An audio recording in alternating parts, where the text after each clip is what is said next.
ba yan? Si Rona, payat-payat. Kumakain ka ba? Opo. Kumain ka marami kasi, ha? O, tara, sama natin sila mga kababayan. Dalhin natin sila sa parlor, no? Pakita ko sa inyo mga kababayan kung gaano kaganda si Ate Rona. Teka lang, tanggalin ko yung wire. Baka maipit.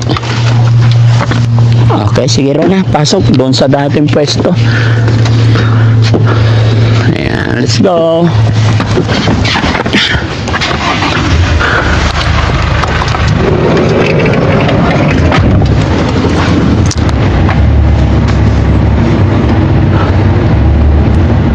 Kumusta naman ang buhay-buhay ni Rona? Yung routine ng buhay mo dyan sa bahay? Okay na. Okay ka lang? Sa bahay ka lang talaga? Opo, dati kang yan lang, nag-iikot-ikot lang dyan sa taas hanggang dito lang sa sinasabi kong bahay ng matanda. Oo.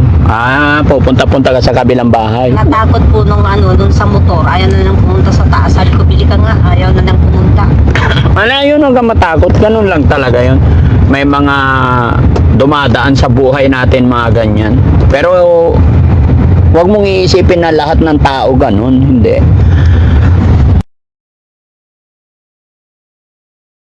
Okay, tara.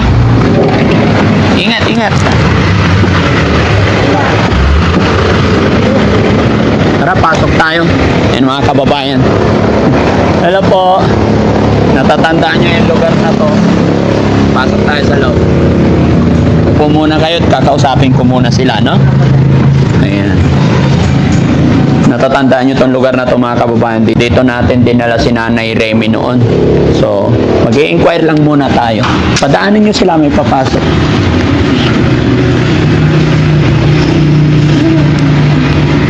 Dito kayo? Dito tayo? Hello, good morning. Okay lang? Lipat ko lang dito. Sige po. Dito tayo. Para makausap natin yung may-ari. Kasi mga kababayan dito, medyo dito, affordable, tsaka mabait sila. Nakakausap sila. No? Tayin lang natin, ha? Okay. Tapos, KJ, Yes, guys. loadan mo nga yung cellphone ni nanay. Silang dalawa para nakapag-text sila. 1 month. Kung ano yung maganda, yung makakapag-text sila.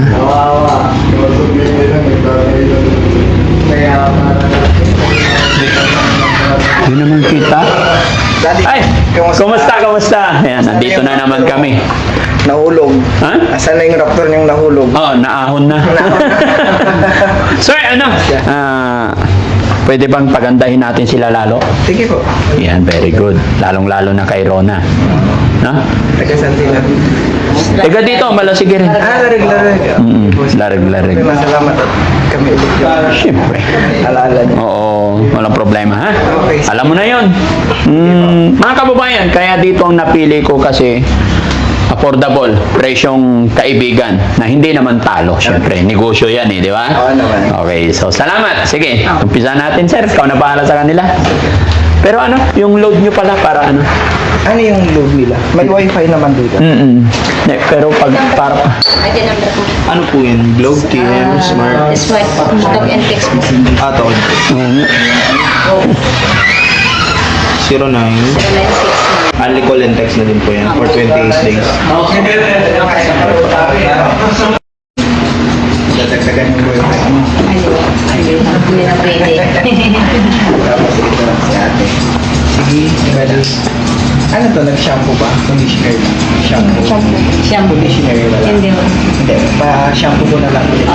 Bali pa-shampoo ko na lang muna sila. Anong first, Sir, sa pangalawang pagkakataon pagbalik namin dito, no? Na-appreciate namin yung mga gawa nyo before kaya nandito kami ulit. Thank you. Tanong ko lang sir, ano yung mga preferred para sa kanila naman? Yung sa kanila naman, kasi since For sure, kasi pagkatapos naman ng services natin dito sa salon, ang inaano ko sir, kung hindi nila din maalagaan, hindi ko i-advise sa kanila ang ribbon para at least yung buhok nila safe pa rin. Oo. Meron tayong mga treatment na straightening effect like yung straight protein na pwedeng gamitin sa kanila na which is kahit hindi nila mapa-treatment ulit yung buhok nila, is safe yung buhok nila. So yun lang yung pwede natin i-offer sa kanila. So yun, pareha sila ni mami tsaka yung Si nanay, gugupitan pa ba yan?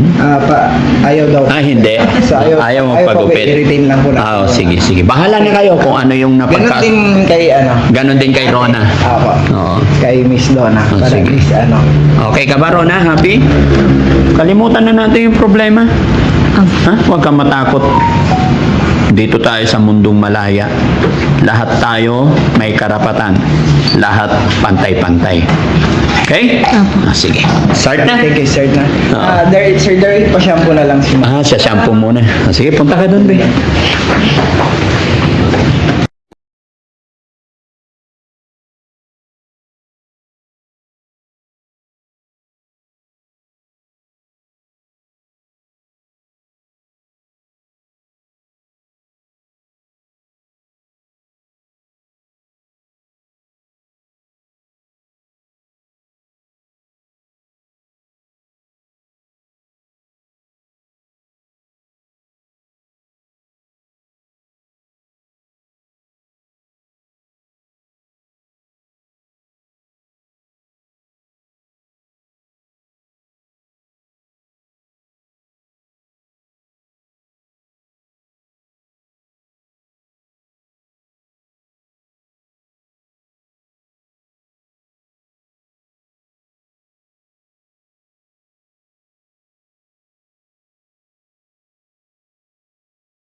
Sa pakiramdam, Rona.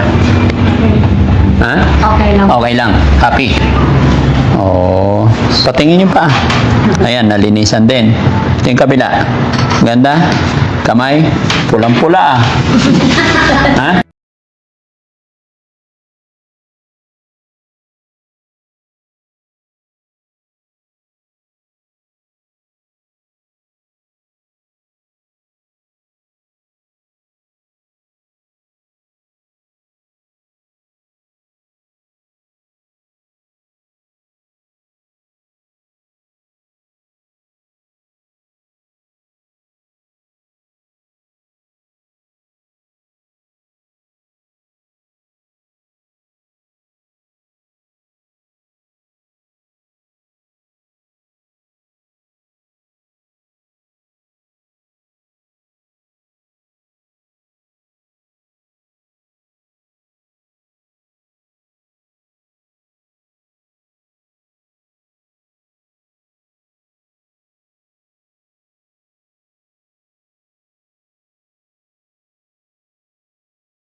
Bayad na tayo. Oo.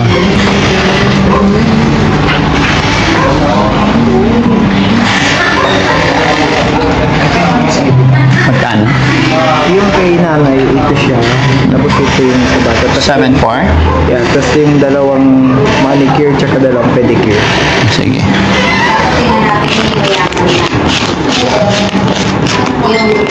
Okay po. Sige. Ayan. Tapos ito for the boys po. Thank you po. Thank you. Salamat. Guys, thank you. Ay, kay si Ate, basta natin si Daddy. Ating ka. Tuntua ako. Daming camera. Thank you. Boss, thank you. Thank you. Sa ulitin na. Opo. Okay. Ma'am, thank you po. Guys, ha? Sabi ni sister. Oo, Basta regard kami mo. Nag-chat ako kasi Ah. tulog siya nasa Jeddah. Oo, regard. Kaya sabi niya. Kasi may nahabol pa kaming alas 5 pa na isa. Ayan. Okay. Kaya sabi niya.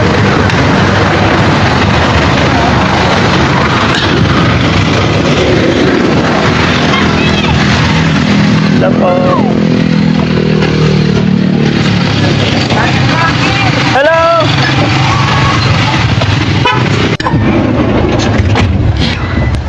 Yan mga kababayan, mga kabarangay, no? After ng pagpapaayos sa kanila, hindi pa sila nagla-lunch, ganun din po sa amin. Kaya Kuya Rizky, hanap muna tayo ng makainan, okay? Yes, sir. Gutom na ba si Rona? Opo, okay.